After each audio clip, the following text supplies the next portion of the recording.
New Japan Pro Wrestling G1 Climax 32 has reached its final night of league action, where we're going to have 8 block matches to determine who's going to reach the semifinals. So we've had 17 previous nights, man. We have twists, turns, turmoil, many different ways we've got to this road, but damn it, we are here.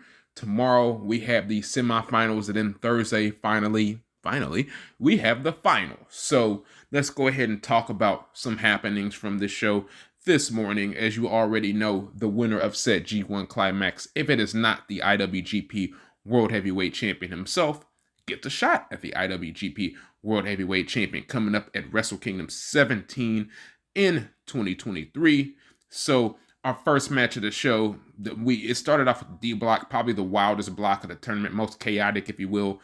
Will Ospreay was able to defeat Juice Robinson via the hidden blade right here, and that right there pretty much removed a possibility of a 7-way tie. So that threat was taken off the table, immediately by Will Ospreay winning. In the next match, we had El Phantasmo taking on and defeating Shingo Takagi with the CR3. With his victory, El Phantasmo, that meant that Will Ospreay was able to get victory and seize the D block for his own personal gain. So moving on up the card in the C block, we had Evil taking on and defeating Hiroki Goto, defeating him with everything is Evil, eliminating him from the tournament, of course, with the help of Dick Togo.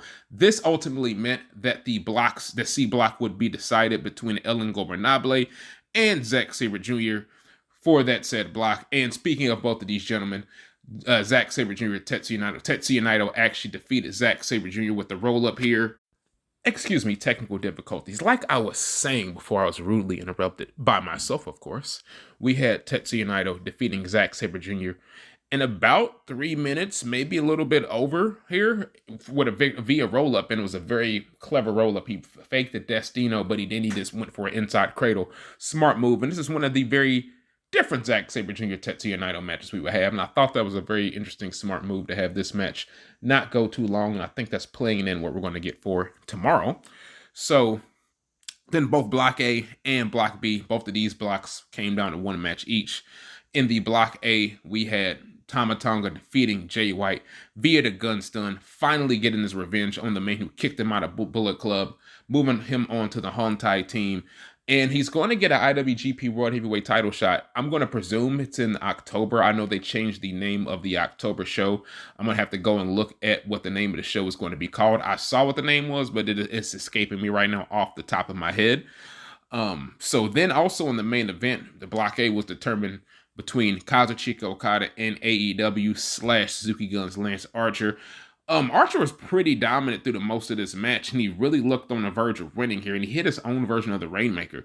However, Okada took everything that Lance Archer had to offer, and he came back with a huge landslide, and a Rainmaker for the win. So, like I alluded to earlier, tomorrow's semifinal matches we're going to see Tetsuya Naito taking on Will Ospreay in the first ever meeting, a match I am super excited about. Can't wait to watch that in the morning.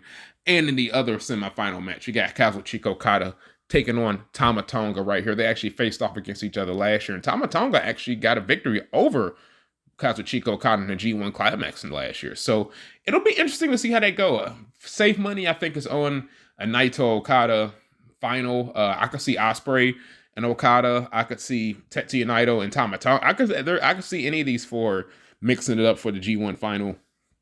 But it's all about what's going to happen. So make sure you tune in tomorrow morning, as we will. And hell, tune in to tomorrow for us after the show. So you'll know who we are. We're the almighty SOS Wrestling Network. Please be sure you like, share, subscribe, all that good stuff. Tell a friend that the price of subscription is free $99. So Blunt Naito, Stardust Shiyaku, El Toro Negro, I'm signing off representing the SOS Wrestling Network. So I'm going to holler at y'all later. See y'all tomorrow. I'm going to be up bright and early in the morning for the semifinal action of G1 Climax 32. Adios. Sayonara. Have a good night.